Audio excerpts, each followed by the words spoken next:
Fecha os seus olhos, coloca a mão na altura do teu coração, peça a Deus que fale com você. Se existe algum impedimento no teu coração, alguma dificuldade, fala com o Senhor, peça perdão. Declare mesmo, pedindo ao Senhor que abençoe sua vida. Em nome de Jesus, oramos, Senhor, pedimos a Tua graça, a Tua misericórdia. Vem sobre nós esta noite, nos capacita para ministrar Tua palavra, que a Tua unção esteja sobre nós e que a Tua graça nos envolva, que possamos, ó Deus, entender o que diz a Tua palavra a respeito desse tema tão importante na nossa vida. Pedimos que o Senhor nos use pela Tua misericórdia, pela Tua bondade, e que o nosso coração esteja aberto para ouvir a voz do Senhor, não a minha voz, Senhor, mas a voz do Senhor falando através da Tua palavra.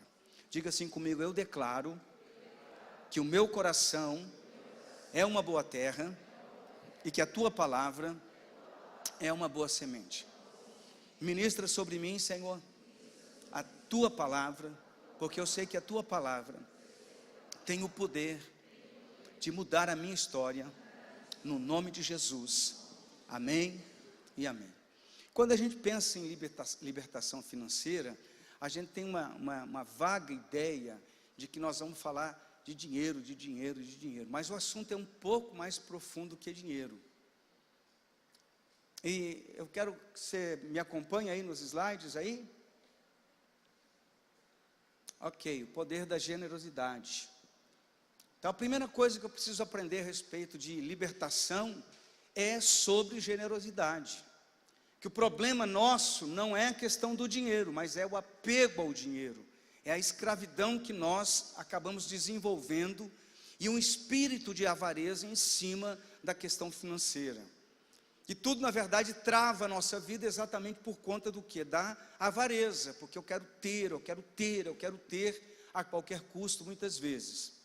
O que é generosidade? Definido ali, segundo o dicionário: virtude daquele que se dispõe a sacrificar os próprios interesses em benefício de outrem. Bondade, liberalidade, largueza, prodigalidade. É ser pródigo, ser pronto, para poder você estar exatamente sendo generoso. A verdade é o seguinte: nós somos generosos ou não? Você é generoso? Vamos melhorar assim. Você é uma pessoa generosa? Se for avaliar mesmo, tem gente, irmão, que tem um jeito que parece ser generoso, mas só quando convém. Eu te dou alguma coisa porque eu vou ter alguma coisa de troca. Tem pessoas que são extremamente prestativas. Isso no Enneagrama, que é um estudo de comportamento, é um tipo 2, que é o cara que faz as coisas para os outros, é sempre prestativo, está pronto, mas lá no fundo ele é extremamente egoísta, porque ele não está fazendo com liberalidade, ele está fazendo porque ele espera algo em troca, e quando ele não recebe isso, ele fica extremamente magoado e ressentido, porque não recebeu. Eu fiz tanto por essa pessoa na hora que não fez nada por mim, e magoa, irmão, mas magoa feio. Isso não é generosidade, isso é uma troca. Será que eu sou generoso? Será que eu não sou generoso? Mas tudo bem, se você não é generoso, não tem problema. Nós estamos aqui exatamente para poder nos tornarmos generosos, abençoados e felizes e prósperos na presença de Deus. Amém? No segundo slide ali, querido, já colocou? Ok, você está ligeiro. 2 Coríntios 9,5 diz: portanto julguei conveniente recomendar aos irmãos que me precedessem entre vós e preparassem de antemão a vossa dádiva já anunciada, para que esteja pronta, como expressão do que, irmão? De generosidade e não de avareza. Paulo está recomendando aos irmãos de Corinto. Ágabo é um profeta que profetizou uma grande crise que iria acontecer naquela região, e assim o foi. E a crise chegou, atingiu inclusive os irmãos da igreja. Para quem acha que dificuldade não tem nada a ver com crente, tem sim. atingiu os irmãos da igreja, e Paulo havia comentado com a igreja de Corinto, que levantasse uma oferta, para atender os irmãos de outra região, e ele disse: olha irmãos, faça uma oferta caprichada, generosa, uma oferta que vá atender a necessidade dos irmãos, mas faça de maneira abundante, generosa mesmo, e não de uma maneira avarenta. Até a oferta que a gente pode dar, pode ser sinônimo de avareza e não de generosidade. Fala aí, glória a Deus, irmão. Versículo 6: e isto afirmo, aquele que semeia pouco, pouco também ceifará. Paulo está trazendo a ideia na cabeça dos irmãos, exatamente sobre ser extremamente generoso. Tem muita gente que no conceito do mundo, diz o seguinte: eu só vou ter se eu guardar bastante, se eu for bem segurinho. E aí é um problema equivocado nosso, porque Paulo está ensinando o seguinte, ele está ensinando que nós temos que ser generosos, abundantes, prontos com a questão da generosidade. E diz assim: e o que semeia com fartura, com abundância também ceifará. Cada um contribua segundo tiver proposto no coração, não com tristeza ou por necessidade, porque Deus ama aquele que dá com tristeza. Perdão, irmãos. Deus ama aquele que dá com alegria. Amém? Paulo está tratando de um tema tão profundo, porque Paulo está falando o seguinte: meu irmão, presta bem atenção nisso. Não é bom que você seja avarento, é importante que você seja generoso, que você esteja sensível, para que você possa ser um abençoador na vida das pessoas, na igreja, no seu dia a dia. É impressionante. E ele diz assim: olha, não contribua com tristeza ou por necessidade. Paulo está querendo dizer, não precisa contribuir pensando, porque você está numa dificuldade, eu vou contribuir agora, ver se Deus dá um jeitinho lá na minha situação. Não, Paulo não está falando isso. Ele está falando, contribua de uma maneira abundante, com alegria, não com tristeza e tampouco por necessidade. Porque tem gente, irmão, que quando vai contribuir na obra de Deus, dá um triste no cara, e ainda mais se o valor for expressivo, aí ele fica aborrecido, fica chateado, fica triste. Pastor, eu não vou contribuir não, sabe por quê? Porque eu estou passando por uma situação aflitiva. Aí é que você deve aprender a ser generoso. Ser generoso. Esses tempos eu vi um vídeo lá no YouTube, né, que o cara pedia alguma coisa, comida e tal, todo mundo negava para ele.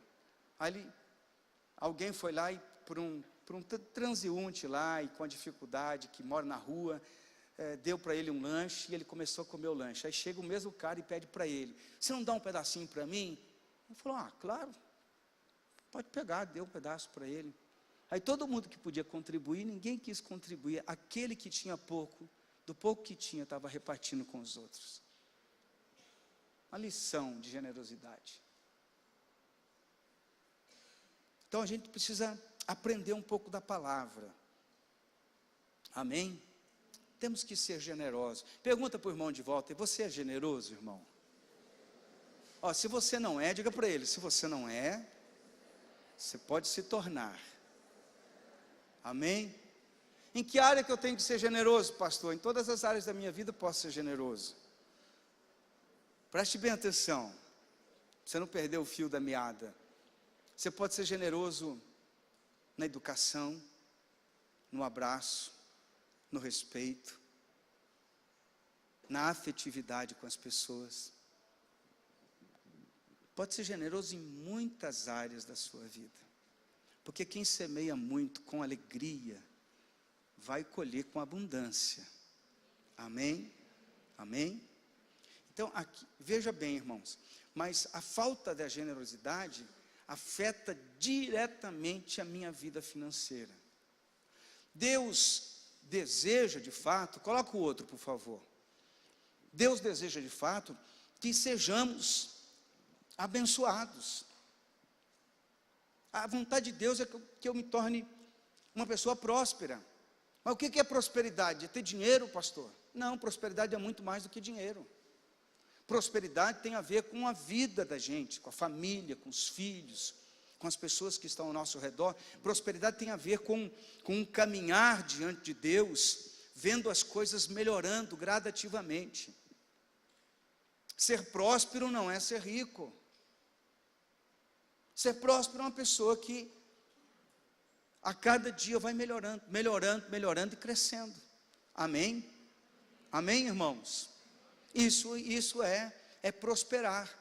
Quando você reata a tua família, quando você conquista algumas coisas que foram perdidas, quando você vai melhorando a cada dia no relacionamento, na educação, enfim, tudo que você for melhorar.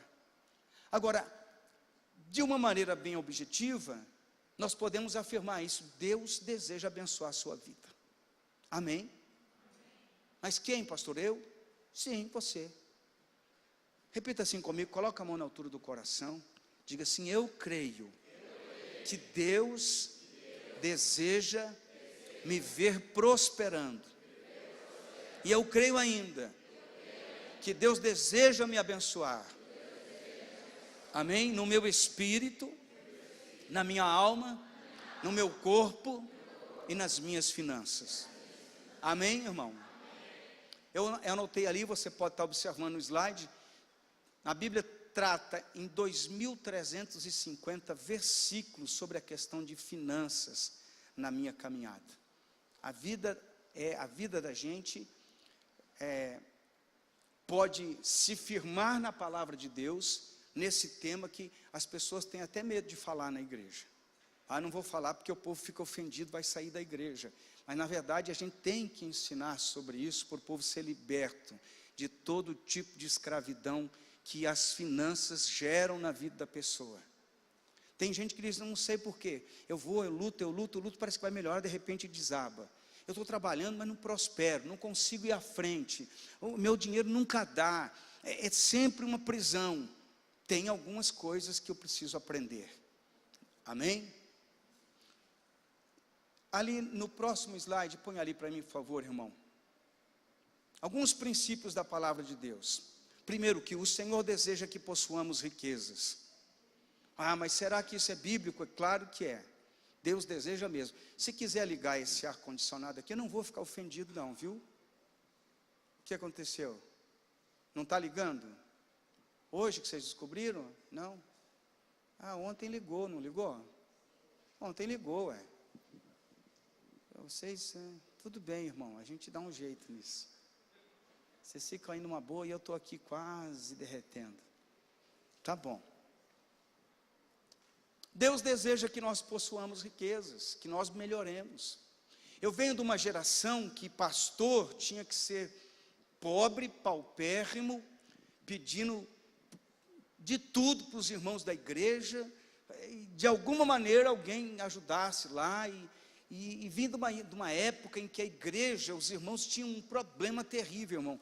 Assim, os irmãos podiam nadar o Oceano Atlântico todinho e não molhava o sorrisal, sabe?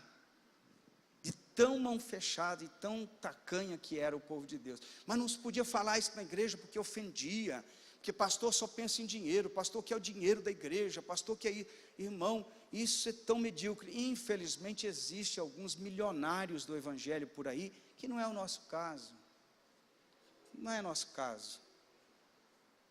Eu estou muito preocupado em que a igreja seja abençoada, que os irmãos aprendam, que os irmãos vivam. Eu tenho vivido isso muitos anos da minha caminhada com Cristo, e eu não sou bobo nem nada, irmão. O que funciona para você também funciona para mim. Amém? Amém? Deuteronômio 8,18 diz: antes te lembrarás do Senhor teu Deus, porque é Ele o que te dá força para adquirires riquezas, para confirmar a sua aliança, que sob juramento prometeu a teus pais, como hoje se vê. Interessante que o texto está dizendo exatamente que Deus havia feito uma promessa para os antepassados do servo de Deus, e está dizendo para ele: olha, você pode crer que aconteceu com eles e a promessa vai se cumprir na sua vida. Aconteceu com eles, irmãos, e vai acontecer conosco em nome de Jesus, porque nós temos toda a herança se cumprindo em Jesus Cristo. A letra B, Ele mesmo satisfará os desejos do nosso coração. A gente fica pensando, será que eu posso sonhar coisa grande? Eu vou dizer para você, em nome de Jesus, para de sonhar com miséria. Senhor, me dá um carrinho, me dá uma casinha de cachorro tá bom. Senhor, me dá um carrinho. Eu já falei sobre isso, irmão. Eu falei para o Senhor, qualquer um, e Deus me deu um Fusca. Foi tremendo. Talvez você é saudoso, pensa assim, um Fusca, pastor, tão legal, um Fusca. Eu não quero saber de Fusca, irmão. Nem para restaurar não quero, porque, meu Deus, que lembrança. Quantas vezes eu empurrei aquele Fusca. Eu trabalhava, tinha que andar de terno e gravata, debaixo do Fusca. Aquilo é... Não é brincadeira, não, é sério, irmão, é uma luta, né? Você também não vai pedir um Fiat 147, que é outra tribulação, irmão. Meu Deus, dizem agora que não é mais 147, né? Agora é 149, descobriram mais 2 defeitos. Então, tem umas coisas que a gente pede para Deus que a gente é muito infantil demais.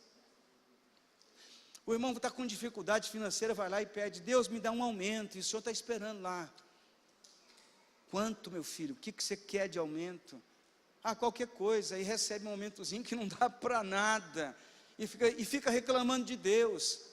Quanto é que você quer ganhar por mês, irmão? Você já fez isso? Já pensou nisso? Quanto que tem? Como é que você quer melhorar? Se o teu sonho, se a tua visão é pequeno, eu vou dizer uma coisa para você que eu digo há muitos anos. Deus não tem problema com finanças. Deus é dono do ouro e da prata. Deus tem problema com sonhos. Para que Deus vai dar dinheiro para quem não tem um sonho nobre, grande? Os irmãos estão ali, nós estamos ali mexendo naquela casa de apoio. O nosso refeitório ali, a cozinha que vai ter ali, nós estamos terminando de fazer ali no terreno. Aí chegou lá uma pessoa e falou, o que vai ser aqui, né? Daí o irmão Gil, aqui vai ser uma igreja. Nossa, que igrejinha, né? Olhou assim, falou, não, meu amigo, aqui é o refeitório. Falei, imagina o tamanho da igreja, né? Falei, pois é, meu amigo, nós estamos fazendo o refeitório da igreja. Mas é muito grande, pastor. Irmão, cada um anda segundo a fé que tem, segundo o Deus que tem. O menino disse assim, falou, pai, que tamanho que é Deus? Daí o pai dele olhou, pensou, está vendo aquele avião lá? Grande ou pequeno? Olhou, pequenininho, pai. Beleza, levou o filho no aeroporto, mostrou um avião. E esse avião é grande ou pequeno? Esse é grandão, pai. Falou, por quê? Vou te explicar. Aquele estava muito longe, você não conseguia ver, esse está bem perto. Quanto mais próximo de Deus você fica, mais sentido faz Deus para a sua vida. Maior é a tua fé, maior é a tua ousadia. O problema é que a gente quer um Deus grande, operando grandes milagres, e estamos distantes de Deus na nossa caminhada. Deus é real, irmão, poderoso, fiel. Ele mesmo satisfará os desejos do nosso coração. Salmo 37, versículo 4. Agrada-te do Senhor, e Ele satisfará os desejos do teu coração. Pastor, eu não posso ter um desejo errado. Se você estiver próximo de Deus, você pode ter certeza que até os teus desejos serão santos. Amém? Então não tenha medo. Um homem próximo de Deus, um homem que ama com Deus, vai sonhar coisas para o reino de Deus. Claro, Deus quer que você more bem, que você tenha uma boa casa, dentro da sua possibilidade, dentro da sua realidade. Não tem nenhum problema disso. À medida que você for crescendo na fé, teus sonhos vão melhorando, tua ousadia melhora. Amém? Olha o que diz na letra C. Deus tem prazer em nossa prosperidade. Salmo 35, versículo 27. Cantem com júbilo e se alegrem os que têm prazer na minha retidão. Olha que interessante, de novo, o salmista apontando para a retidão de Deus, para as coisas santas, para aquilo que agrada ao Senhor. Não é problema ter bênção de Deus quando você anda com Deus. Amém, irmão? E digam sempre: glorificado seja o Senhor, que se compraz ou tem prazer na prosperidade do seu servo. Tem algum servo de Deus aqui ou não? Então Deus tem prazer na sua prosperidade. Deus tem prazer que você melhore. Algumas vezes você vai ter que fazer alguns ajustes. Vai ter que estudar um pouco mais, se aperfeiçoar tecnicamente em alguma coisa que você tem já uma habilidade. Você precisa ter um pouco mais de ousadia. São ajustes que precisam ser feitos, mas que Deus se alegra com a prosperidade do seu servo, isso é verdade. Amém? Próximo slide, letra D. O apóstolo João declara aqui que ele deseja a prosperidade na vida do crente. 3 João 1,2 diz: amado, acima de tudo faço votos por tua prosperidade, saúde, assim como é próspera a tua alma. E eu quero aqui quebrar um paradigma aqui. E exatamente esse paradigma que acostumou na igreja por muitos anos. Crente bom é crente pobre. Crente bom é crente pobre. Você tem que ser bem miserável para você ser um bom cristão. Na verdade, uma pessoa bem miserável tem muita dificuldade de servir a Deus. Não estou dizendo que é impossível. Aquele crente que falta tudo na vida dele. Ele dá glória a Deus porque ele é servo de Deus, mas não é fácil. Não quer dizer que você não vai prosperar, não vai ter, não é isso.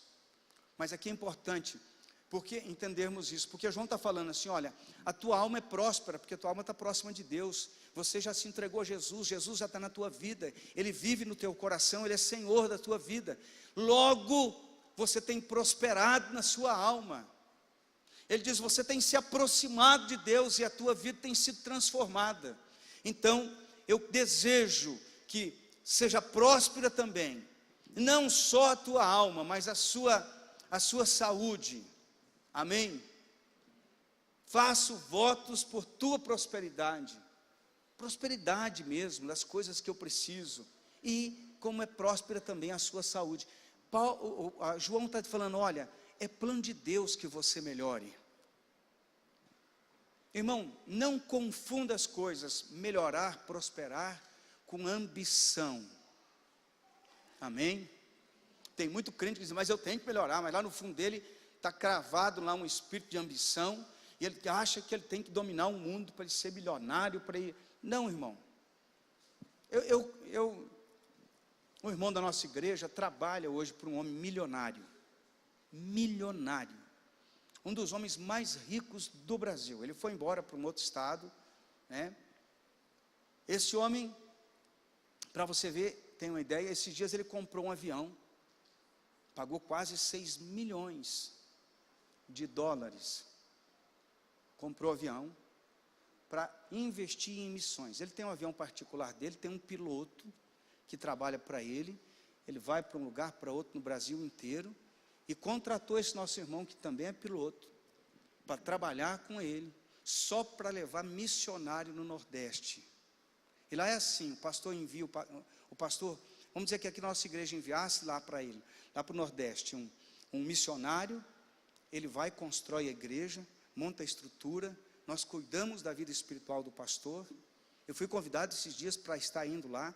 Pastor, a tua despesa vai ser só até chegar aqui, daqui para lá, o teu translado, tudo isso é despesa por conta desse empresário, que é um investidor do reino de Deus.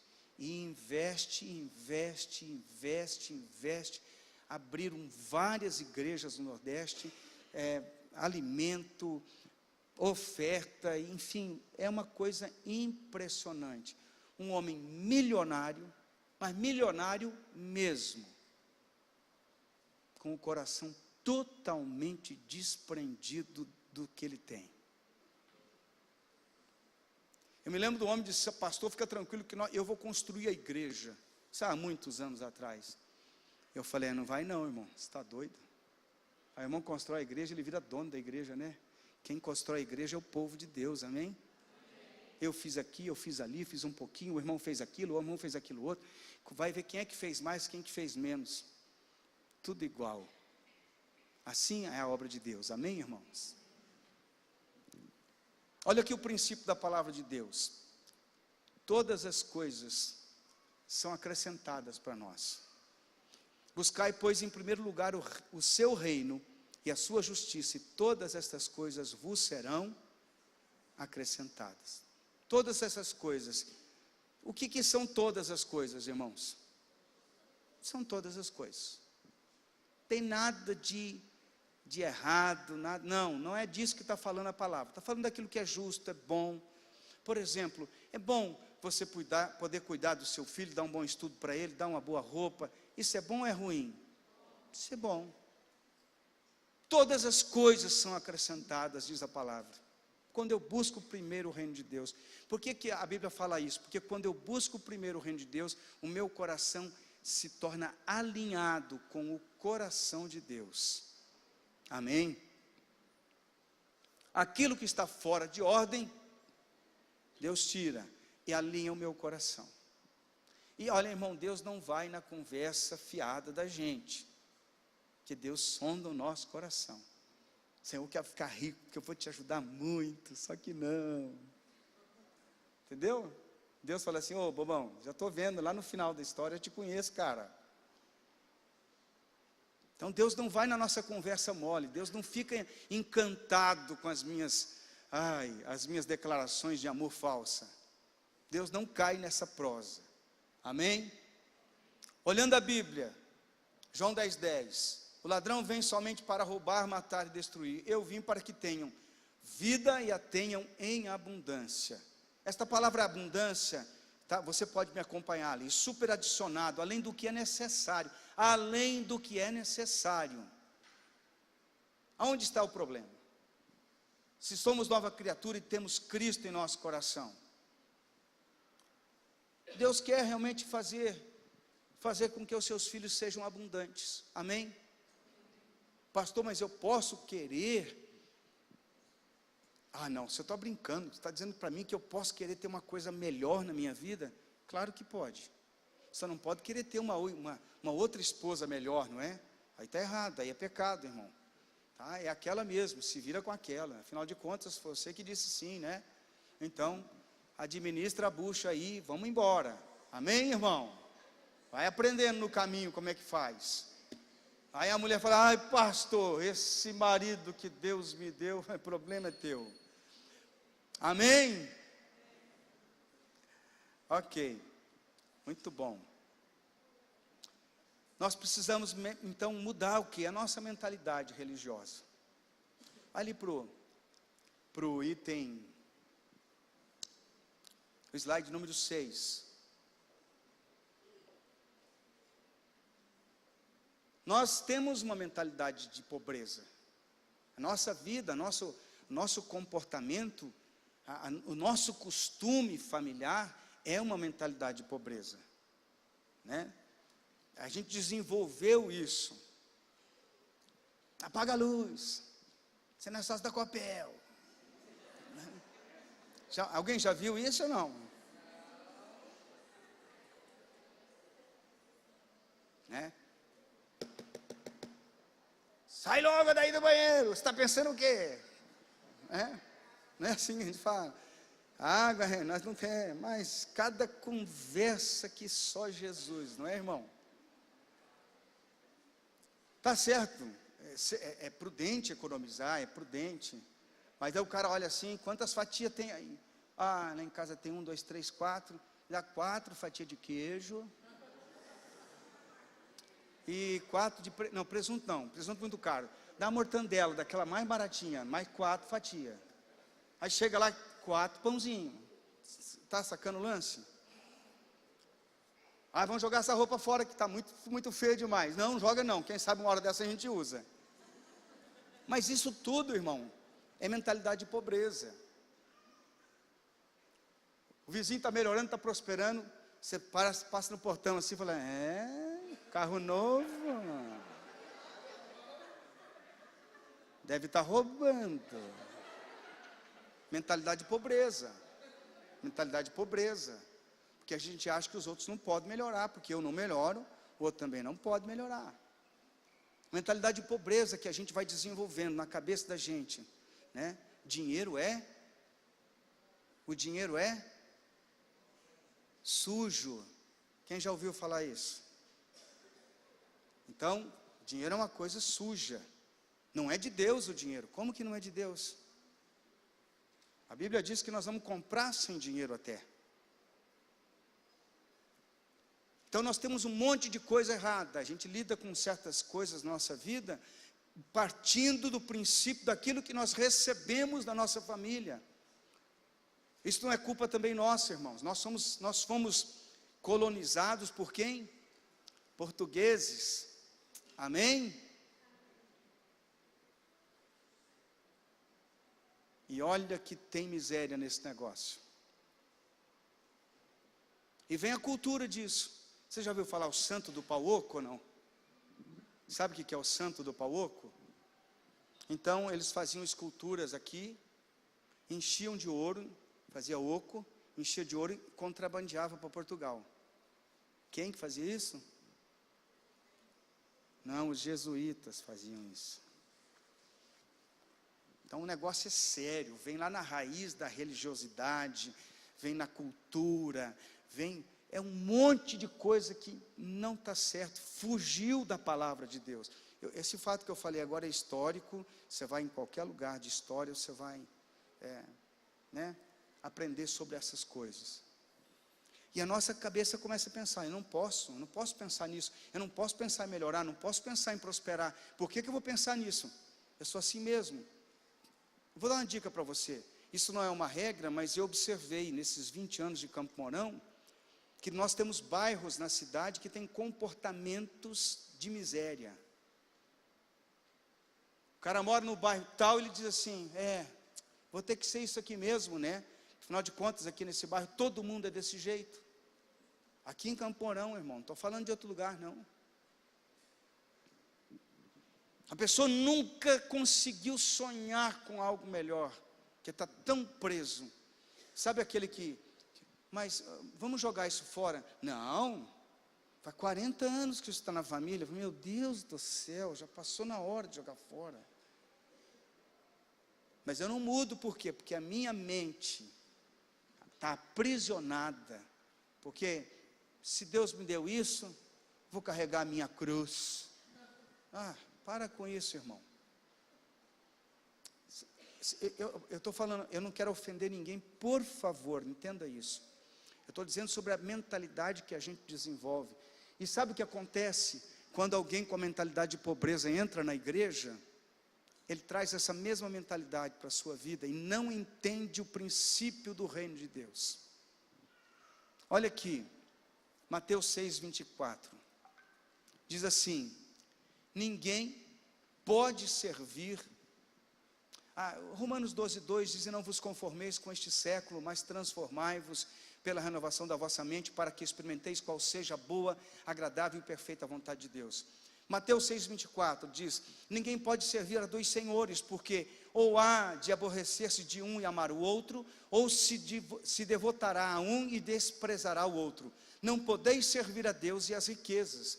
A palavra riquezas aqui é do aramaico que fala sobre mamon. E mamon, a tradução para mamon é confiança. O negócio fica muito mais sério. Porque muitas vezes nós confiamos no dinheiro e não confiamos em Deus. Depositamos a nossa confiança na riqueza, depositamos a nossa confiança em ter coisas, e por isso tem tanto crente desesperado, trabalhando, feito um doido, que não dá tempo para Deus. A única coisa que ele tem tempo é para ir atrás de dinheiro, e ele fica nessa neurose, e não consegue servir a Deus, porque ele já está servindo a um Deus chamado Mamon, onde ele coloca a sua confiança. Agora, entender isso, só se tiver o coração aberto. Se tiver o coração fechado, não consegue entender. Porque nós depositamos a nossa confiança no dinheiro e não em Deus. E aí começam os problemas. Amém? A ansiedade denuncia em quem confiamos. Em quem confiamos, em Deus ou nas circunstâncias. Mateus 6,25 diz: por isso vos digo, não andeis ansiosos por coisa alguma, quanto ao que haveis de comer ou beber. E veja que interessante, Jesus está ensinando aqui, e Ele está falando do que é a nossa lida diária. Como é que vai ser? Na hora que você vai ofertar na obra de Deus, você fala assim, mas vai fazer falta. Não, eu acho que eu vou guardar. Você pega a semente e guarda, e depois você come a semente. Porque vai fazer falta. Acho que...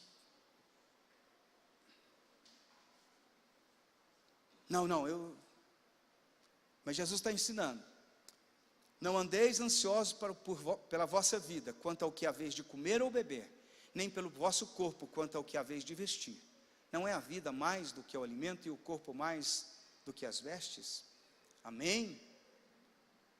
Jesus está dando um checkmate aqui. Ele está ensinando um princípio, está estabelecendo um princípio. Ele está dizendo, olha, você não pode confiar nas coisas, você precisa confiar em mim. Eu posso escutar um amém? Como é que eu declaro, pastor, que eu estou confiando em Deus? Quando eu estou desprendido dessas coisas.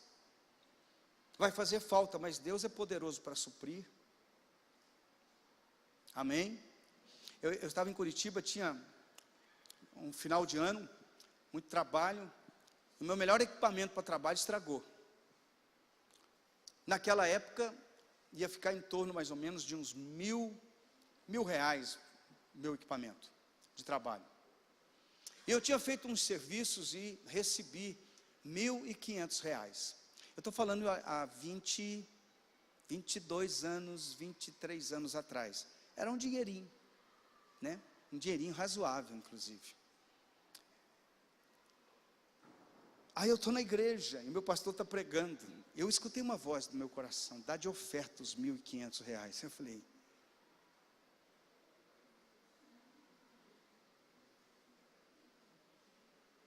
sai para lá, capeta. E o Senhor falou comigo, dá de oferta esse dinheiro. E o equipamento, esse equipamento que eu estou falando, estragou. Eu tinha que arrumar o equipamento e comprar outro. Aí eu fiquei lá naquela luta interna, né? Aí o meu pastor pegou a palavra e falou assim, olha, meu irmão, talvez você esteja com esse cheque aí no seu bolso. Eu falei, mas será que alguém contou para o pastor? E você está pensando que tem coisas para acertar, aluguel para pagar, e dava certinho. As coisas que eu tinha e tal, dava certinho. Se eu fosse você, eu obedecia a voz de Deus. Fica com medo não. Sabe de uma coisa? Só um dedo duro chamado Espírito Santo pode falar essas coisas, não é possível. Levantei, Deus quer me abençoar mesmo. Foi bem nessa época que eu comecei a aprender que quando Deus fala sobre finanças é porque Deus quer nos abençoar. Eu levantei, botei no envelope, entreguei. Na segunda-feira tocou o telefone. Eu tinha uma dívida para receber de um sujeito lá, que já fazia uns 5 ou 6 anos, o cara não me pagava de jeito nenhum. Sabe aqueles tipo assim, sabe, né? Tocou o telefone, ô fulano, tudo bem? O que era, meu amigo? Rapaz, consegui levantar o dinheiro, vou te pagar com juros, com tudo que você precisar, eu vou pagar tudo. Pode passar aqui? Falei, vou, mas que horas? Agora? Não, pode ser agora, eu já fui lá para ele. Chegou lá, me pagou a dívida de 5 anos, pagou com juros, com correção, com tudo que tinha direito, mas saí faceiro, irmão. Só aquele recebimento dava mais do que eu já tinha ofertado. Falei, opa, Deus me deu semente para semear. Toca o telefone de novo, e toca o telefone de novo, e toca o telefone de novo. E quando deu o final da semana, eu tinha mais de R$ 15.000. Porque Deus é assim, irmão. Ele manda fazer prova dele. Mas eu tenho que ter ousadia e coragem para isso. Amém? Quem é que eu estou servindo? Existem fatores na nossa vida que impedem a nossa prosperidade. Impede mesmo. Você vai para o próximo slide. Depois, agora o próximo. Eu já vou entrar direto aqui. Porque existem algumas coisas que me impedem de prosperar. Além da minha mentalidade equivocada, da minha maneira de ver as coisas, existem algumas outras coisas que me impedem de ir para frente. Eu vou ler versículos bem rápido, vou comentar pouco, porque o nosso tempo já está bem avançado. Uma delas, rejeitar a palavra de Deus. Josué 1:8, não cesses de falar deste livro da lei, antes medita nele dia e noite, para que tenhas cuidado de fazer segundo tudo quanto nele está escrito. E então farás o quê? Prosperar o teu caminho, e serás, meditar na palavra. Não é só meditar no sentido de ler a Bíblia, ler e obedecer, faz parte da minha caminhada. Mateus 22:29, respondeu-lhe Jesus, errais não conhecendo as Escrituras, nem o poder de Deus. Por que a gente erra e anda por aí dando a cabeçada? Porque fica ouvindo um monte de coisa, menos a palavra de Deus. Fica ouvindo um monte de opinião, menos a palavra de Deus. Importa mais obedecer a palavra de Deus do que qualquer outra coisa. Então, se eu quero ir bem, eu preciso entender isso. Oséias 4:6, que é o próximo slide, tá? O meu povo está sendo destruído porque lhe falta o conhecimento. Agora vem um puxão de orelha naqueles que são sacerdotes, daqueles que estão ensinando o povo. Porque tu, sacerdote, rejeitaste o conhecimento, também eu te rejeitarei, para que não seja sacerdote diante de mim, visto que te esquecestes da lei do teu Deus. Também eu me esquecerei dos teus filhos. Irmão, aqui é uma exortação para aquele que ensina. E quando eu comecei a entender isso, eu falei, eu não posso reter, e não posso ter medo de ensinar para a igreja aquilo que a igreja precisa saber. Sabe, quando eu paro e eu começo a ensinar a palavra, eu tenho uma preocupação no meu coração, que o irmão possa ouvir, obedecer e caminhar na presença de Deus em vitória. Agora, como é que eu vou ter vitória? Só se eu aprendo a palavra e coloco a palavra em prática.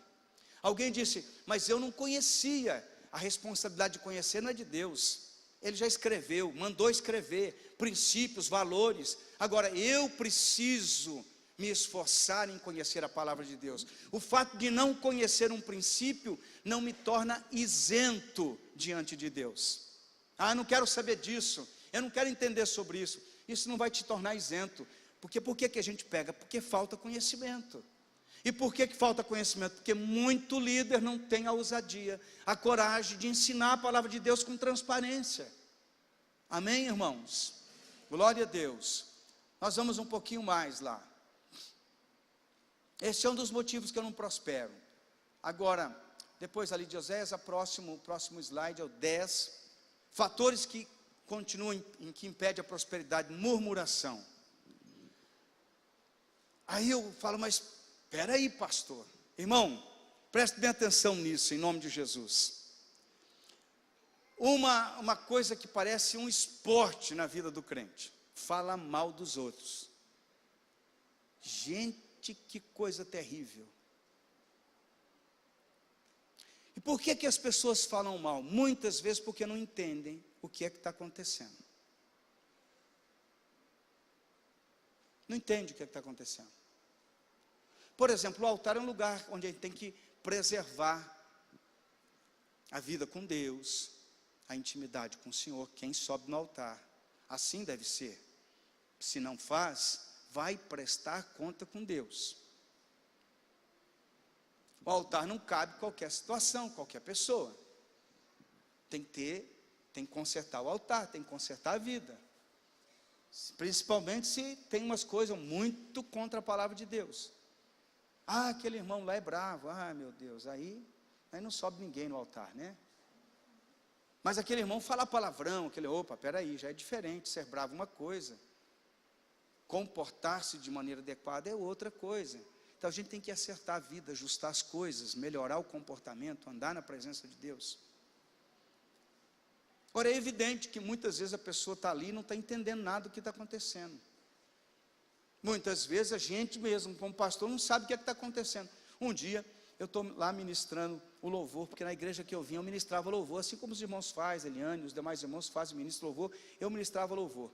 E eu fui ministrar louvor aquela noite, tinha orado, jejuado, consagrado, 2, 3 dias antes, e era noite que eu ia ministrar louvor. E o negócio não andou, irmão, não fluiu, mas não foi. Deu uma vontade de sair correndo da igreja, porque aquele negócio não ia, estava... Meu Deus, que coisa do diabo. Na terça-feira tinha reunião de pastores e obreiros, eu estava lá na reunião. As pastorzadas chegaram em mim, mas me moeram. O que está acontecendo, Toninho? Um negócio horrível daquele jeito. Que coisa ridícula, que coisa feia. Culto de domingo à noite, faz um papelão daquele, quase matou a igreja, mas me moeram, irmãos. Falei, calma, pastores, eu vou descobrir o que é que está acontecendo, eu volto para falar com vocês. E eu comecei a orar, irmão, falei, não é possível que eu estou pagando esse mico todo aí. Não pode. Na semana começou a pipocar as coisas. O cara da guitarra era stripper, a gente não sabia que ele era stripper, apareceu. Falei, cara, muito santo no altar, não é? O outro do contrabaixo estava transando com a namorada. Falei, nossa, o negócio está top mesmo, né? O back vocal tinha quebrado o pau, estava lá quase querendo matar um outro lá. Eu falei, bom, não precisa mais nada.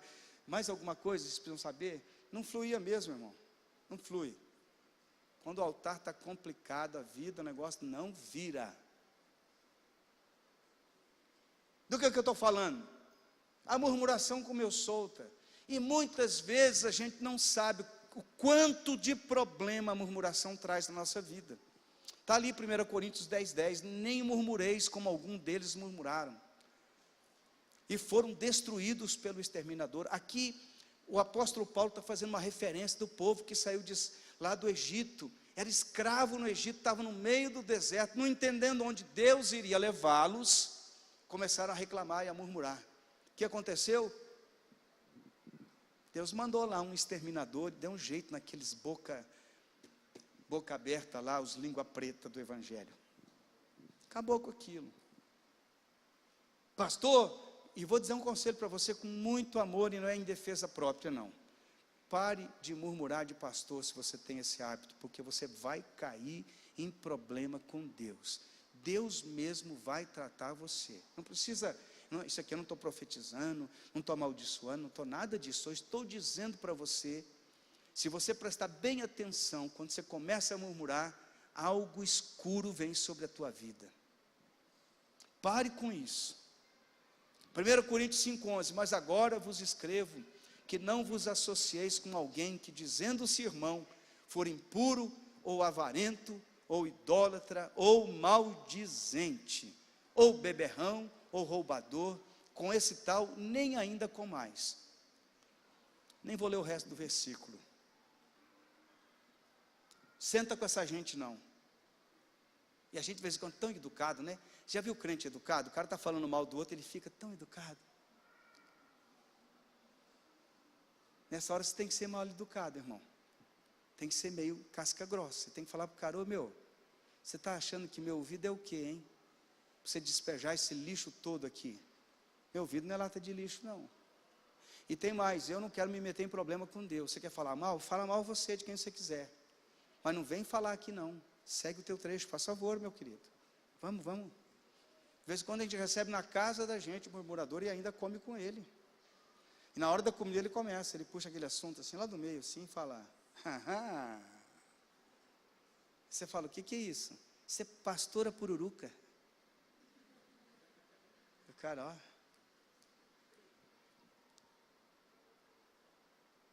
Eu já cometi esse erro de criticar o meu pastor.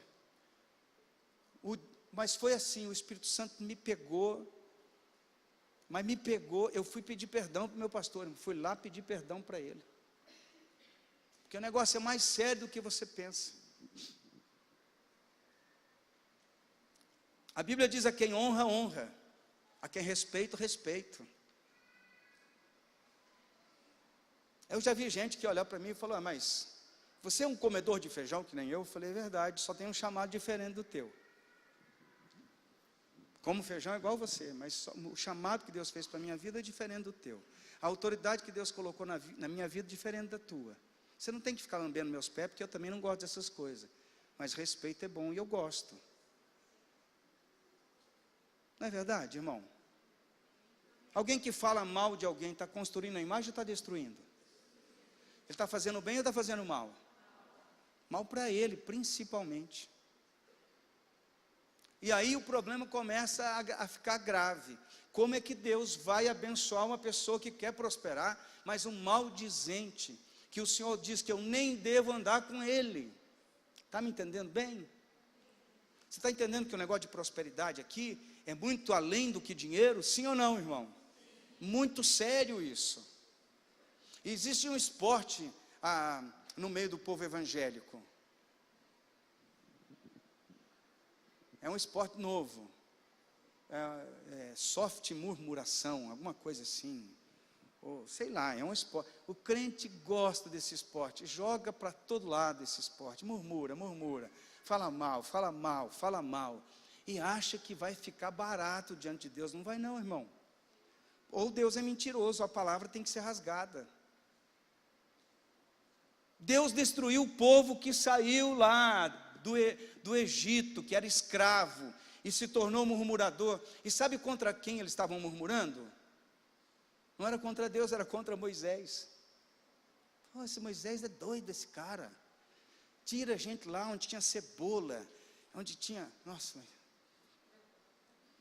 os caras com saudade da carne do Egito, da cebola do Egito. Tira a gente de lá e traz no meio desse deserto para matar a gente de fome. Esse Moisés aí não vale nada. Eu estou parafraseando, tá, irmão? Era pior do que isso. Era pior. E Deus se irou com aquele povo e mandou matar todo mundo. Só isso. Simples assim. Ninguém herdou a terra prometida. Ninguém herdou a promessa. Ninguém conquistou a prosperidade que Deus havia proposto para eles. Estão me entendendo? Uma outra coisa que impede a minha prosperidade, orgulho. Antes ele dá maior graça pelo que diz: Deus resiste aos soberbos, mas dá graça aos humildes. Amém? Sabe aquele cara que eu sou o Dega? Essa expressão, gente, isso aí é gíria de... Deixa para lá, eu nem sei como é que eu lembrei de um negócio desse. Eu sou o cara. E Deus não suporta arrogante, soberbo, pessoa que pisa em outras pessoas, que se prevalece pelo que tem, em cima de alguém que não tem, que humilha as pessoas que têm menos do que ele. Aquele que se acha o melhor.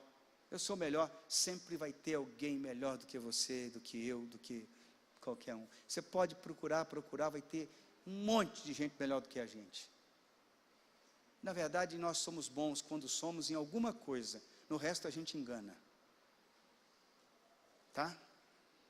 A maioria tudo fachada, a gente se faz, mas não é desse jeito. Quando você vai a fundo, o negócio não é daquilo. Porque quando aparece alguém que domina mesmo aquela área, você faz, né?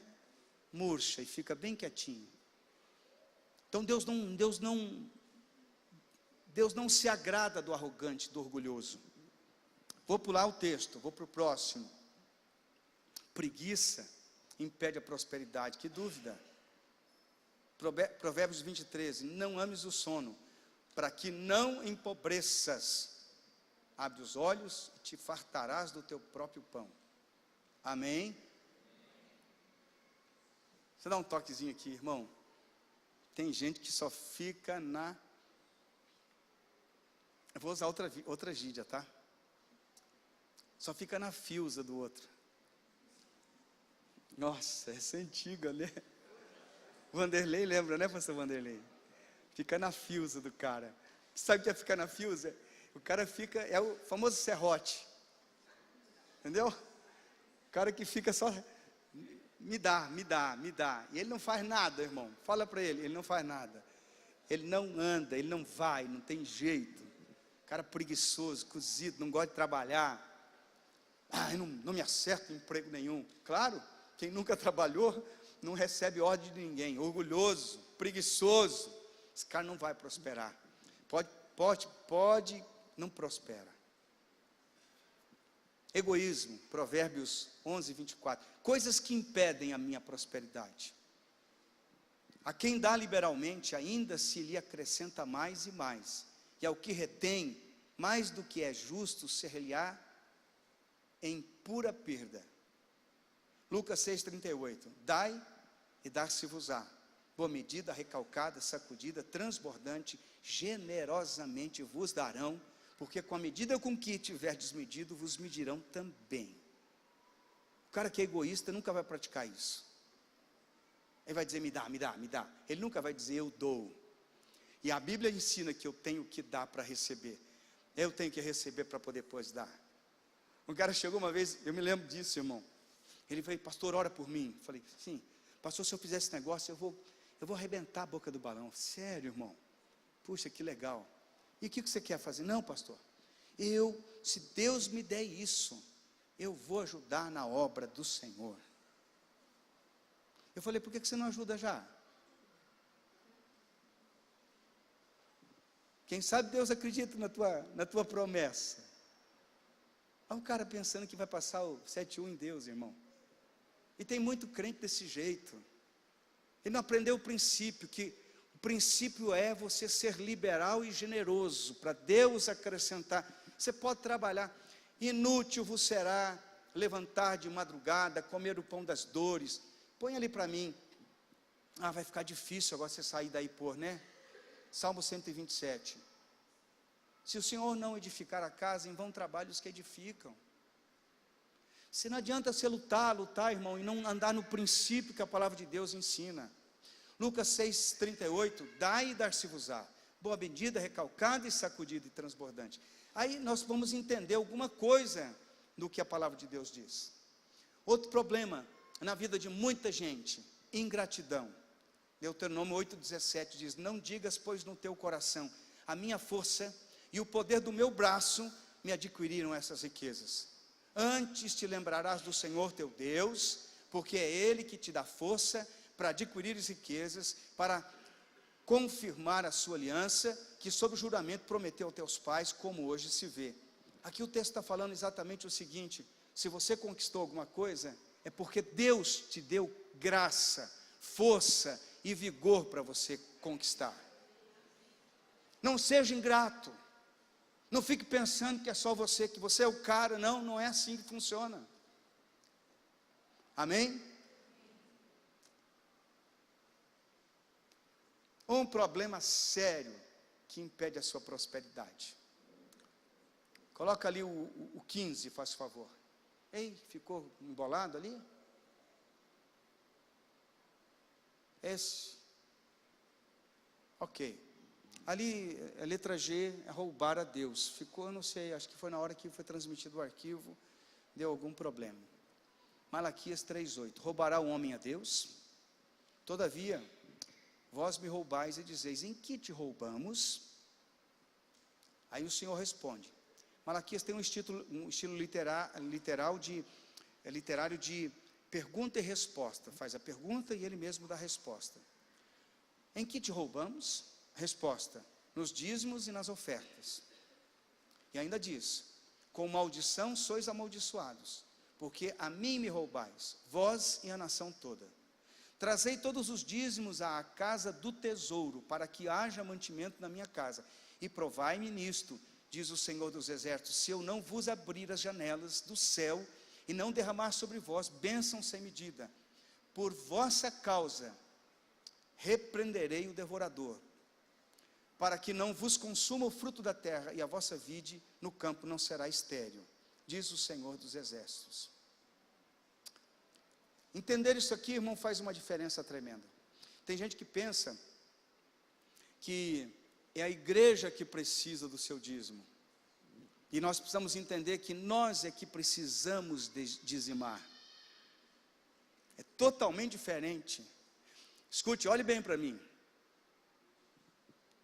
Quando você entende que você precisa dizimar, porque isso aqui você está está pegando uma chave, está abrindo uma porta, você vai entender que o dízimo é diferente.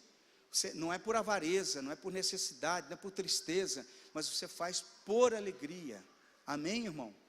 Porque eu preciso. Quando eu aprendi isso, quando me converti, eu aprendi isso. Opa, peraí, esse é um princípio que eu não posso romper, não posso quebrar isso. Eu tenho que caminhar nessa situação. Nesses anos todos que eu sirvo a Deus, o que eu tenho visto de crente se enrolar com isso, irmão, e se enrola mesmo. Pastor, como é que eu saio disso? Simplesmente você decide no teu coração, eu vou dizimar e acabou, pronto. Estou esperando Deus fazer alguma coisa. Deus está esperando, vai fazer o que se você não faz a tua parte? Deus vai fazer o que se você não faz a tua parte? Porque aqui está dizendo exatamente que você vai ser amaldiçoado com a maldição do Senhor, por não ser fiel, por estar roubando da casa do Senhor. Eu sei que essa palavra é uma palavra muito dura de ouvir, irmão. Cara, ô ladrãozinho.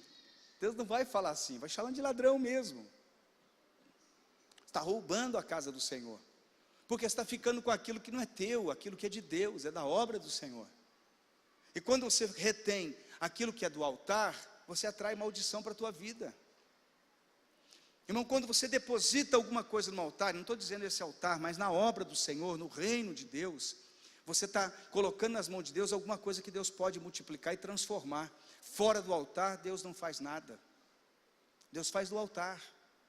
Eu preciso compreender o princípio, colocar em prática, para que a bênção de Deus possa fluir na minha vida. Lógico, não é só isso, como eu disse, tem tantas outras coisas que impedem aqui a prosperidade, mas esse item é fundamental, porque diz respeito exatamente de semear e colher. Estou semeando o quê? Finanças. Vou colher o quê? Finanças. Princípio. Coloca o 16. Fatores que impedem a prosperidade. Aqui, não deva nada a ninguém. Romanos 13:8 diz: a ninguém fiqueis devendo coisa alguma, exceto o amor, com que vos ameis uns aos outros, pois quem ama o próximo tem cumprido a lei. Mas eu estou devendo e não pago. Ô irmão, posso falar uma coisa para você? Dívida de 20 anos atrás continua sendo dívida. Mas eu me converti depois, vai pagar a conta, meu. Vai dar chapéu em ninguém não. Mas eu não consigo não, você não consegue. Vai lá, faz uma composição, paga 50, 100 por mês, paga a tua dívida, faz um compromisso, seja fiel. Não sei por que a coisa não vai. Não vai porque tem coisa lá amarrada lá atrás que tem que ser resolvido. Pastor, mas tem coisa que é muito difícil de resolver, porque o negócio foi feio. Ótimo. Então você vai ter que trabalhar um pouco mais, vai ter que botar mais foco naquilo. Você precisa voltar lá, acertar. Não fique devendo nada a ninguém, exceto o amor. Não adianta você chegar para um cara e falar: Jesus te ama, e você deve para ele, não paga. Ele fala: Jesus te ama, mas você é um safado, né? Jesus me ama, mas você é um sem vergonha, né? Então eu preciso. Não vai sair desesperado agora, vende a esposa, vai lá pagar a conta. Não, a esposa continua lá na sua casa, quietinha. Você vai lá sentar com o cara, olhar na cara dele e falar: aconteceu, foi difícil, eu não tinha, mas eu vou te pagar. Porque a pessoa que olha um crente que tem dívida pendente lá atrás, aqui na igreja, no altar, ele fala, no altar, em qualquer situação dentro da igreja, ele fala assim: mas Jesus disse que transformou a vida dele, não estou vendo transformação nenhuma. Percebe isso, irmão? A questão da retidão com as finanças, com as nossas finanças pessoais. Chegar o marido e a esposa, sentar junto, conversar a respeito daquilo que deve, o que tem que pagar, o que não tem. Vamos apertar o cinto. É isso que tem que ser feito. Você não pode simplesmente chegar para uma pessoa: rapaz, eu peguei aquele dinheiro teu, hein? Mas olha, eu vou te pagar. Fica tranquilo, viu? Amanhã eu te pago. E amanhã você não paga, você dá chapéu. Não pode, irmão. De verdade não pode. Ai, pastor, mas eu orei na igreja em língua, senti a presença de Deus. Tem alguma coisa errada aí. Mas eu sapateei, eu senti um fogo. É o fogo que estava querendo queimar você, o fogo do inferno.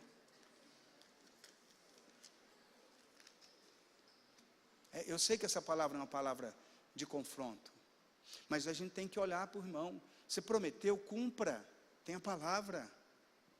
Não deu, senta lá com ele, explica por que não deu. Mas eu vou fazer assim, assim, assado, e cumpra. Amém? Irmão, um dia eu cheguei no lugar, aí o cara do comércio falou: pastor Toninho, tudo bem? Tudo. O que o senhor vai precisar hoje? Não, eu vim aqui só ver um negócio e tal. Pastor Toninho, conta uma coisa para mim. Eu falei: o que foi, irmão? Fulano de tal da sua igreja? Eu falei: ai, Jesus amado. Ele é, por quê? Ô, pastor, comprou aqui, fez a casa. Não pagou, pastor.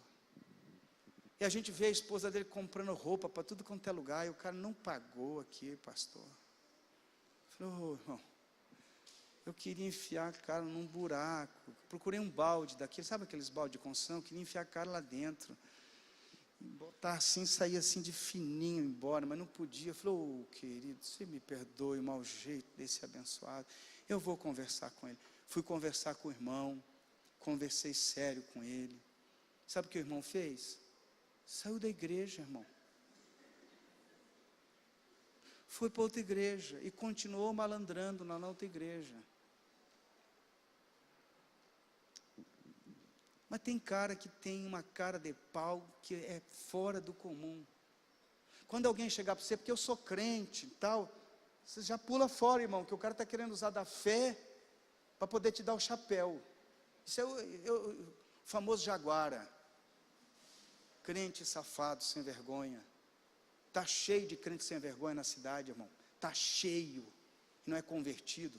Não é nem crente, na verdade. Espero que ninguém aqui esteja nessa situação. Se tiver tempo de consertar, glória a Deus. Mas a Bíblia diz que eu não devo dever nada para ninguém, exceto o amor. O cara vem de malandragem em cima da gente. Não pode, irmão. Não pode. Isso é errado, é pecado. Isso não é vida de Deus, não. Isso é vida maligna na vida da gente. Pastor, mas eu não posso passar por... Irmãos, presta atenção. Passar por um momento difícil, aflitivo na vida, todo mundo passa. Alguém fica enfermo, você tem que desfazer de tudo para atender aquela necessidade. Alguém passa por um momento difícil e você precisa atender aquilo, mas você vai no seu credor, olha na cara dele, fala: olha, estou passando por um momento aflitivo, logo que eu puder, eu vou acertar isso, eu vou deixar tudo em ordem. Você está me entendendo bem? Deus vai abençoar alguém que dá uma de esperto em cima dos outros, irmão? Fala para mim, sim ou não? Você sabe que Deus não abençoa. Ah, eu sou crente lá da igreja do pastor Toninho. Fui. Até um ruim. Eu posso continuar ou eu devo parar? Não seja infiel. Lucas 16:10. Quem é fiel no pouco também é fiel no muito. E quem é injusto no pouco também é injusto no muito. Se, pois, vós vos tornastes fiéis na aplicação das riquezas de origem injusta, quem vos confiará a verdadeira riqueza? Se não vos tornastes fiéis na aplicação do alheio, quem vos dará o que é vosso? Ninguém pode servir a dois senhores, porque há um de aborrecer a um e amar o outro, ou se devotará a um e desprezará o outro. É o mesmo texto que eu li, mas em Lucas agora, né? Não podeis servir a Deus e as riquezas. Aqui o Senhor está falando exatamente sobre ser fiel, irmão. Você pega lá, fez um negócio, recebeu um dinheiro, ninguém sabe quanto você ganha. Quem que sabe? Só você, não é? Ué, eu vou saber quanto é que o irmão ganha? Não tem nem aí, estou nem aí com isso, irmão. Eu quero que você ganhe 50 mil por mês. Mas eu quero que você seja fiel. Porque todo mês vai entrar 5 mil de dízimo na igreja, mais oferta, mais primícia. Isso é muito bom para a igreja, muito bom para a igreja. E eu oro mesmo para que a igreja prospere, que os irmãos prosperem, que a bênção de Deus alcance sua vida. Eu oro de verdade, irmão. Sabe por quê? Quando eu comecei a igreja, alguns anos atrás, aqui em Campo Mourão, eu estava orando a Deus, pedindo que Deus mandasse pessoas com recursos. O Espírito Santo falou para mim: ore para aqueles que estão com você prosperem. E eu comecei a orar dessa maneira, para ver prosperidade na vida do povo, para o povo melhorar, para as condições serem melhores. Agora, o cara pega e fala: não, mas isso aqui é muito, vou dar só isso aqui que eu acho que é bom, está certo. Eu sei que vai pesando, né? A gente começa a ensinar essas coisas, fica meio pesado o ambiente. Não estou preocupado, estou acostumado com isso, prego isso em muita igreja por aí. Então o povo vai ficando assim, a cara feia. Deve ser a água que está amarga, vai ver. Como é que Deus vai abençoar uma situação quando eu não sou fiel? Se você não consegue ser fiel com o pouco que você ganha, como é que Deus vai te colocar no muito, no maior? Você não entendeu ainda o que está acontecendo? Qual que é a jogada aqui? Deus está dizendo para a gente: não vou te dar mais, porque se eu te der mais, você vai se perder mais ainda. Então, você é infiel nisso aí, você tem até que agradecer a Deus, porque você ainda não perdeu a tua fonte. Você é infiel nisso aí, por que eu vou te dar mais, para você ser mais infiel ainda? Está entendendo o princípio ou não, irmão? É muito difícil de entender isso. Agora Deus te dá com abundância, é você que olha, é você que recebe, e você fala: mas a igreja não vai nem ficar sabendo disso. A igreja não abençoa você, irmão. De uma maneira geral, sim. Dessa maneira específica, quem te abençoa é o abençoador de todas as coisas, é o Deus eterno, poderoso, imortal, invisível, mais real. É o Senhor da glória, é Ele que te alcança e que te abençoa, é Ele que faz multiplicar aquilo que você tem, Ele que te dá um bom negócio, Ele que protege a sua família. Você não vai gastar dinheiro com aquilo que não deve, porque é exatamente isso que diz a Bíblia. Falta de generosidade. Salmo 37, versículo 21 diz: o ímpio pede emprestado e não paga, o justo, porém, se compadece e dá. Aí emprestei dinheiro para o fulano, estava lá numa perrengue daquela, não pagou. Seja mais inteligente, mais sábio, mais maduro. Se você pode, dê. Não posso te emprestar tudo isso que você está me pedindo, mas eu posso te dar isso aqui, tá bom? Te ajuda? E amém, abençoa a vida da pessoa. Se você perguntar para mim quantas pessoas que eu já abençoei financeiramente, eu não sei, perdi a conta. Porque eu sou assim, irmão, o Espírito Santo falou comigo: dá, eu dou, não fico embaçando. Eu já vi irmãos que Deus falou com ele para dar alguma coisa para mim, não deu. E eu fiquei só olhando. Vai, e aquilo azeda a marmita, estraga o caldo, fica ruim a conversa. Por que isso? Eu vou dar para alguém, para quem precisa. A gente tem que dar para quem precisa ou para quem merece? Certo? Na tua mentalidade lá de avareza, a gente tem que dar para quem? Para quem precisa. Nem todo mundo que precisa merece, meu irmão. Nem todo mundo que precisa é terra boa. Nem todo mundo que precisa tem a condição de ser um canal de bênção sobre a tua vida no retorno. Porque muita gente que precisa mesmo, por uma causa, por uma fatalidade, por uma circunstância adversa. Mas muitos e muitos que precisam são preguiçosos, são indisciplinados com as finanças, gastam mais do que tem, do que pode, vive fazendo conta para tudo quanto é lado. Então esse cara precisa, mas ele não merece. Sério isso, viu? Amém? Eu tenho que aprender a ofertar, porque a oferta que vai no meu coração, além do meu dízimo, da minha primícia, eu tenho oferta, e eu tenho que aprender a ofertar. Por quê, pastor? Porque a oferta me faz abundar em muitas bênçãos. E a oferta fala algo diante de Deus, fala se eu sou generoso ou se eu sou avarento. Vai lá para o final, irmão. A sua oferta fala. O que sua oferta tem falado a seu respeito diante de Deus? Alô? Complicado, né? O que a minha oferta fala diante de Deus? Eu preciso saber o que ela está falando. Próximo slide, Hebreus 11:4. Eu vou tomar mais um pouquinho de água aqui, irmãos. E eu vou estar encerrando já já.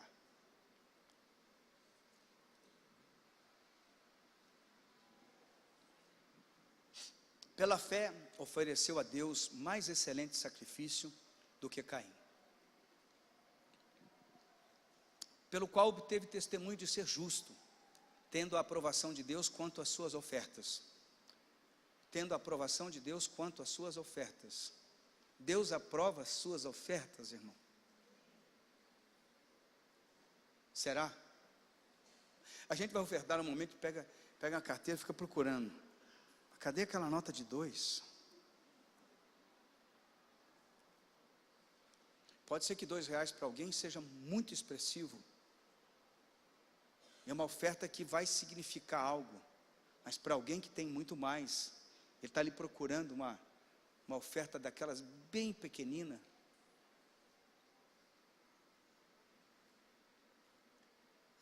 Por meio dela também, mesmo depois de morto, ainda fala. A oferta de Abel fala até hoje, mesmo depois de morto. Fala alguma coisa sobre a vida de Abel. Se você for lá em Gênesis e procurar sobre a oferta de Abel, você vai descobrir uma coisa, que Abel oferta as primícias daquilo que ele tinha colhido. Primícia é primeiras coisas. E Caim, no final dos tempos, separa uma oferta ao Senhor, e por isso Deus não recebeu a oferta dele. Porque Deus recebeu a oferta que tinha primazia, que tinha importância, que dava respeito, não a oferta que foi dada por cumprir algum rito. Era aquela oferta que vinha com alegria. Por isso que o apóstolo Paulo diz, quando você for ofertar, oferte com generosidade, com alegria, não com tristeza. A oferta fala, a oferta que eu dou a Deus fala a respeito do meu caráter para Deus. Não tem nada a ver com o pastor, não tem nada a ver com a igreja. Fala do meu caráter com Deus, do meu relacionamento com Deus, da intimidade que eu tenho com o Senhor. Porque você pode fazer média comigo, mas com Deus você não consegue fazer média. Tem alguém aí? Atos 10:4, Cornélio. Este, fixando nele os olhos e possuído de temor, perguntou: quem é, Senhor? E o anjo lhe disse: as tuas orações e as tuas esmolas subiram para a memória diante de Deus. Irmão, Deus está muito de olho naquilo que eu faço com aquilo que Ele me dá. Você acha que Deus não se preocupa? Que Deus não tem nada a ver com a tua vida nisso? Porque tem muita gente que acha assim, eu vou na igreja, contribuo se eu quiser, faço se eu quiser. É verdade, é se você quiser mesmo, porém, isso está dizendo alguma coisa a teu respeito diante de Deus. Quando Cornélio não era nem crente, ele temia Deus, do jeito dele, mas ele não tinha recebido a Cristo na sua vida ainda. Ele ia lá e ofertava, e ajudava, e abençoava pessoas. E Deus falou: tuas esmolas estão em memória diante de mim. Eu tenho visto, eu me lembro das tuas ofertas, das tuas esmolas. Amém? Então, para encerrar, Salmo 20, versículo 3. Lembre-se de todas as tuas ofertas de manjares e aceite os teus holocaustos. Conceda-te segundo o teu coração e realize todos os desígnios, todos os teus desígnios. Celebraremos com júbilo a tua vitória, em nome do nosso Deus hastearemos pendões. Satisfaça o Senhor todos os teus votos. Pastor, eu posso fazer um voto, uma oferta e fazer um voto com Deus? Você está esperando o quê?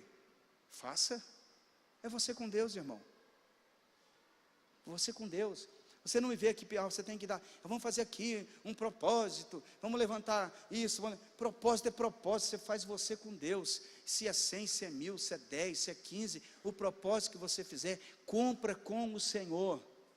É com o Senhor. Você nunca me viu pedindo dinheiro aqui na igreja. Eu quero, vamos fazer agora uma campanha. E esses dias me falaram de um pastor que cada membro da igreja tinha que dar, não sei lá o que dava R$350, R$400. Irmão, para com isso. Nós estamos numa obra de construção aí, se Deus tocar o teu coração, abençoe. Agora, eu é que vou falar para você quanto que você vai abençoar? É você que sabe, quanto mais você semear, mais você vai receber, diz a Bíblia, lemos aqui. Mas aí é o segredo, pastor, de ir prosperar? Claro que aí é o segredo, irmão. Nunca fuja de contribuir na obra de Deus, muito pelo contrário, fique atento. Quando o Espírito Santo falar com você, oferte mesmo.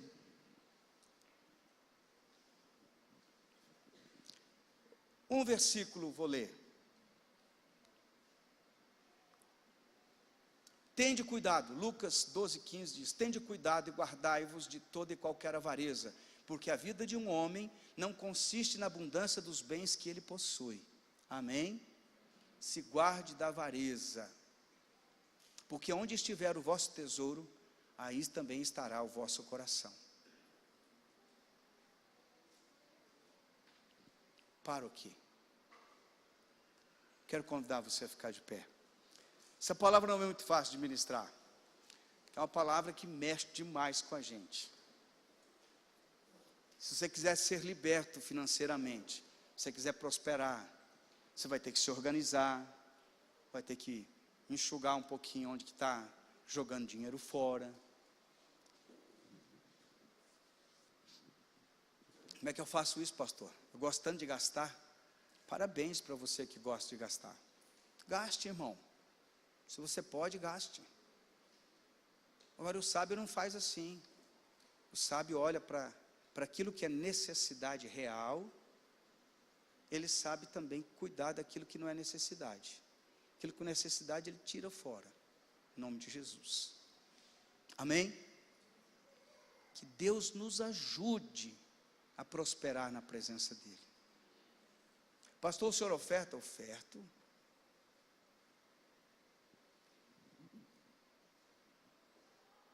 Eu sei como é que é o caminho, sei como é que a bênção funciona. Não ia dizer uma coisa para você fazer que eu não faço, muito pelo contrário. Você é dizimista? Claro que eu sou dizimista. Não sou bobo? Vou querer maldição para a minha vida? Eu ensino aos outros e vou eu viver debaixo de maldição? Que é isso? Sabedoria, né, irmão? E você não tem nem noção, irmão. Tem hora que eu estou ali e tal, e de repente, já aconteceu várias vezes, vai lá e dá R$500 para aquela pessoa. Vou lá, vai lá e dá 1.000. Vou lá e dou. Ou se eu tenho isso, claro, eu não sou bobo, eu não gasto tudo que eu ganho. Faz muito tempo que eu faço isso, eu não gasto tudo que eu tenho. Todo mês eu faço reserva, todo mês eu faço reserva. Sabe por quê? Porque no momento do aperto, você tem folga, fôlego. Mas eu gasto tudo. Aí o negócio, eu vou comprar. Irmão, está tudo errado na tua caminhada. Oferte muito, contribua muito na obra de Deus. Economize, faça uma reserva. Pastor, mas quanto? Não sei quanto que você ganha. Se você ganha 5, você tem que pelo menos 1/5 você tem que aprender a guardar. 1/5 de 5 é R$1.000. Mas o dia que você estiver apertado, você vai ter, não vai ter que sair se humilhando, me empresta, me empresta, me empresta. Não. E depois que você pegar gosto, você vê lá que, puxa, nunca pensei em ter esse dinheiro. A pastorinha, a nossa pastora, eu sempre falei para ela, guarde, guarde, guarde. Quando ela começou a guardar, ela falou, nossa, já tenho isso. Eu falei, pois é, falei para você. Você gastava muito dinheiro à toa. Casal tem que juntar e somar as contas. E definir as prioridades. Isso aqui é prioridade? Isso não é. Tem coisa que não é prioridade, tem coisa que é luxo. Mas tem que ser nesse preço, essa situação, ou pode ter uma outra? Vai pelo melhor. Outra coisa, irmão. Esse dinheiro é meu, casal, tá? Esse dinheiro aqui é meu, e esse aí é teu. Ué, pensei que era uma só carne. Mas não é uma só conta, ué, mas por que não pode ser? Não, mas eu que mando. Quem é você? Você é sozinho, tem esposa, tem marido? Vocês estão me entendendo bem ou não? Aí tem o marido que pega o dinheiro todo dele, bota na mão da esposa, para a esposa administrar, e ela que vai pagar todas as contas. Certo, né? Certo, né? Claro que não. Você é cabeça ou você é cauda, irmão? Acorda, larga a mão de ser nádega flácida, né? Você não tem coragem de pegar e administrar aquilo que... Irmão, eu vou falar uma coisa para você. Depois que a mulher acostuma mandar na casa, é difícil, hein, de largar o vício. Perigoso dar divórcio. Mas como é que é isso, pastor? Não. E quando eu falo isso, eu não estou dizendo alguma pessoa austera, que é opressora, nada disso. Estou dizendo sobre administrar com sabedoria, com temor. Esposa, vem cá, quanto é que você ganhou? Ganhei tanto, dá tanto, o nosso dízimo é tanto, nossa oferta é tanto, nossa primícia é tanto, olha, vamos investir nisso aqui, vamos guardar tanto, fazer conta. Eu vou falar uma coisa para você, esse negócio chega a queimar o cérebro, tão difícil que é para fazer. Por quê? Porque nós somos avarentos e egoístas. Eu estou falando de mim, tá bom? Então você está só me ouvindo, fica na boa, viu, irmão? Fica bravo comigo não precisa me pegar na saída, tudo tranquilo. Mas eu estou falando para você uma coisa que é verdade. É uma área em que Satanás é um ponto cego, né? Você sabe o que é ponto cego quando está dirigindo ou não? Você está ali, aquela coluna assim, você não enxerga, e quando você vê o negócio foi feito a zica. Essa é uma área na vida da igreja, que é um ponto cego na vida de muitos e muitos irmãos, que não conseguem decolar por conta disso. Mas eu tenho tão pouco, como é que eu vou dizimar, pastor? Você dizima do pouco para você poder superar, crescer, melhorar. Se você for infiel no pouco, Deus não vai deixar você ser próspero no muito, porque aquele que é infiel no pouco também vai ser infiel no muito. E é assim que a Bíblia diz. Meu Deus, como é difícil entender essas coisas. Como é difícil entender esse princípio. Eu quando me converti era jovenzinho.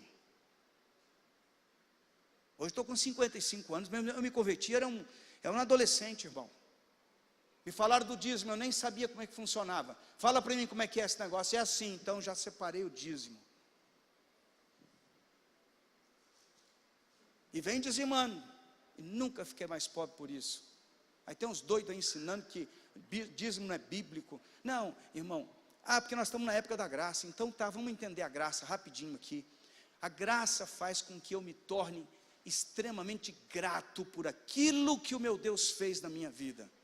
E quando esse reconhecimento é verdadeiro, eu contribuo muito mais do que o dízimo, eu oferto muito mais do que o normal. Eu sou extremamente grato a Deus, porque a graça me alcançou e me libertou. Amém?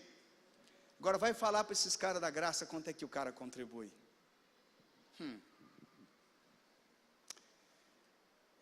Você quer ser abençoado nessa área? Você tem que começar consertando. Mas fecha os teus olhos. Coloca a mão na altura do teu coração. Eu vou orar por você. Eu vou orar por você. Eu sei que Deus me deu autoridade para falar sobre isso.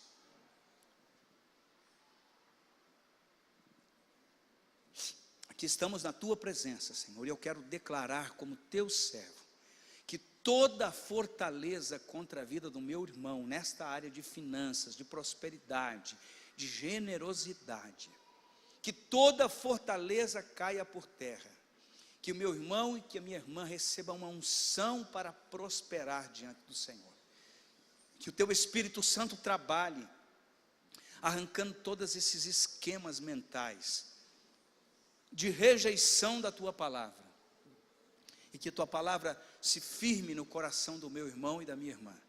Todos os versículos que lemos, a palavra que ministramos, que o Senhor dê graça a cada um para prosperar em todos os seus caminhos. Aquele que está com uma situação aflitiva, lá na sua casa, na escola, nas suas finanças, nos seus negócios, na sua empresa, Senhor, que o Senhor abençoe de tal maneira, Pai, que o teu servo e a tua serva saiam daqui essa noite, prontos, dispostos a ser fiel no pouco, porque a tua palavra diz que sobre o muito o Senhor os colocará.